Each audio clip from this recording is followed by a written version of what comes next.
Good day, everyone. So this morning would be our fourth week pre-recorded lesson. So just sit back, relax, and learn. Are you familiar with this picture? It is a photo of the Great Wall of China. Alright, so the Great Wall of China, it's simply enormous. It's incredibly long. Its stunning way across the mountains and valleys of Asia, with beautiful towers standing tall every couple of 100 feet. So again, the Great Wall of China, without the word great, enormous, long, beautiful, stunning, tall, would simply be the wall. Alright? So we need those words in order to be descriptive, to add emphasis, explanation, or detail, and they are called descriptive words. So what are descriptive words and how it improve our writing or enhance the quality of information. So this morning we're going to talk about these descriptive words. All right. So those descriptive words are called modifiers. So what is modifier? We're going to find out. So modifiers or modifier is a word or a phrase, or it can be clause which modifies other words in a sentence. So to be specific, a modifier is either an adjective or an adverb. So we're going to find out what is the difference of adjective modifier to an adverb modifier. So just a quick review. So when you say adjective, it is a word that describes a noun or pronoun. When adverb, it is a word that modify or describe an adjective, a verb, or an adverb itself. All right. These are two common types of modifiers. The first is adjective. So it is a word that describes a noun or pronoun. So it describes a person, place, things, animals, events, or a pronoun, the he, she, it, we, and more. All right. So while adverb, it is a word that describes an adjective or a verb or another adverb. All right. So now let's have. So adjective also answers the question what kind. So description about what kind add detail to the qualities of noun or pronoun being described. All right. So like for example here, what kind? The yellow dress, the sad clown, the smart pupil. Okay, so this ranges from details regarding with the physical characteristic to emotional states. Okay, next we have how many and how much. So description answering how many specify the amount of whatever noun or pronoun you are modifying. Alright, so quantifying adjective can be specific, like for example, 10 candles, 300 pages. Or in general, we can say several or several minutes, a few people, some candy. Okay, so next, which one? So description answering which one confirm exactly which object the writer is referring to. So most adjectives that serve this purpose are called determiner or demonstrative pronoun. So do you remember your demonstrative pronoun? So we have the this and this, the that and those, right? So we use that and those if the object are if the object are far from the speaker, and we are using this for singular and this for plural if the object is near from the speaker or if the speaker is holding an object. All right, so let's have some example here. that novel. This writer or those students. So which one? That novel. All right, understand? Okay. Now let's have some example of adjective as modifiers. So first we have it was a dark and stormy night. So our modifier are dark and stormy. Okay? And it modified the word night. So again, dark and stormy is an adjective that describe the word or the noun night. Alright, so number 2 we have, there was a red kite in the cloudless sky. So our modifier is red.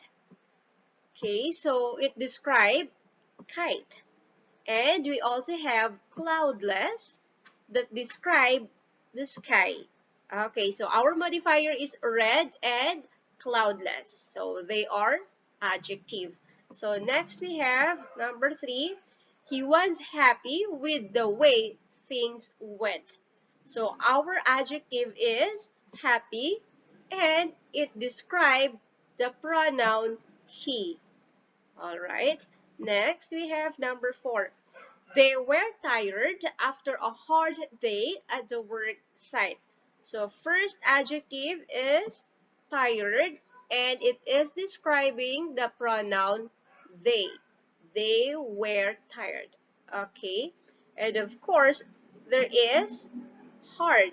So hard, it describes they. Alright, so those are examples of adjective as modifier. So now let's have an adverb as modifier. So again, adverb are used to answer how, when, and where an action took place. So more specifically considered, when did something happen? How often did it occur? Or how was the action performed? Where did it take place? So when you were in elementary, you already studied the adverb of place, the adverb of time, and the adverb of manner. So let's explore with these examples. So first we have, she breathes heavily. So our adverb here is heavily that modifies the verb breathe. Okay, next we have, he often sees dragons in his dreams. So our adverb is often and it modified the verb sees. Okay, next we have, he did not feel hungry and ate sparingly. So our adverb is sparingly and it modifies the adverb, it modifies the verb ate. Next, he is really funny. Okay, so our adverb is really and it modified the adjective funny. Next we have, the water is hot enough to make a drink. So our adverb is enough and it modified the adjective hot. Alright, so those are examples of adverb as modifier. So why are we studying modifier? What do you think? Alright, so one of the reasons why we have to study modifiers is for you to avoid dangling and misplaced modifiers. So what is dangling modifiers? So we have here, it occurs when the modifying phrase is too far away from the word it is supposed to describe and it results into confusion. So it can be corrected by restructuring your sentence. Next we have the misplaced modifier. So a misplaced modifier occurs when it is unclear what word or words the modifier is referencing. And most misplaced modifiers can be corrected by placing the modifying phrase next to the subject it refers to. Okay, so misplaced or dangling modifier appears to refer to the something else, causing confusion for the reader. So now let's have some examples. All right. So let's have here a dangling modifier and we're going to correct it after. Okay. So first, walking across the desert, fierce winds swirled around the riders. So here, the dangling modifier walking across the desert makes it seem like the winds are the one walking across the desert, right? Okay, so we have to correct it or we have to rephrase the sentence. So it is wrong. Okay, let's rephrase it. Fierce winds swirled around the riders as they walked across the desert. Okay, so now it's been rephrased so that the riders are the ones walking across the desert. Understand? Okay. Now let's have another example of dangling modifier. Driving past the bread box cafe, the sun peeked through the clouds. So this is incorrect sentence because it implies that the sun was the doer of the action. It looks like the sun was driving past the bread box cafe, right? So there is a missing in this sentence. So with this case, you have to provide or we have to provide a doer of the action or the subject of or subject rather. All right, so let's correct it by adding a subject or doer. Driving past the bread box cafe, Susan saw the sun peek through the clouds. So it is now very obvious that the sun is not the one driving past the bread box cafe. Okay, so that is a dangling modifier. So let's have now a misplaced modifier.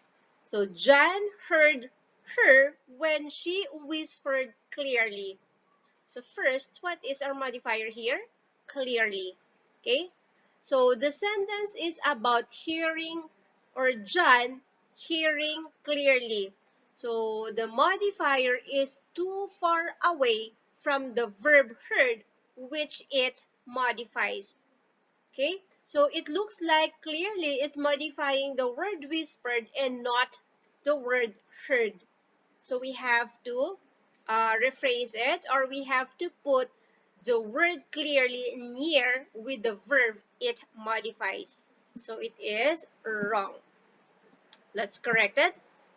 John heard her clearly when she whispered. Alright, so see, we put clearly nearer to the verb it modifies. So that is misplaced modifier. Okay, so another example of misplaced modifier. The Girl Scouts went wild when they were told that they had raised $1 million by selling cookies at the troop meeting. So the way this sentence is written, it means that during the troop meeting, the Girl Scout raised $1 million. However, at the troop meeting should actually refer to where they were told. Okay? So our dangling modifier here is, the misplaced modifier, sorry, at the troop meeting.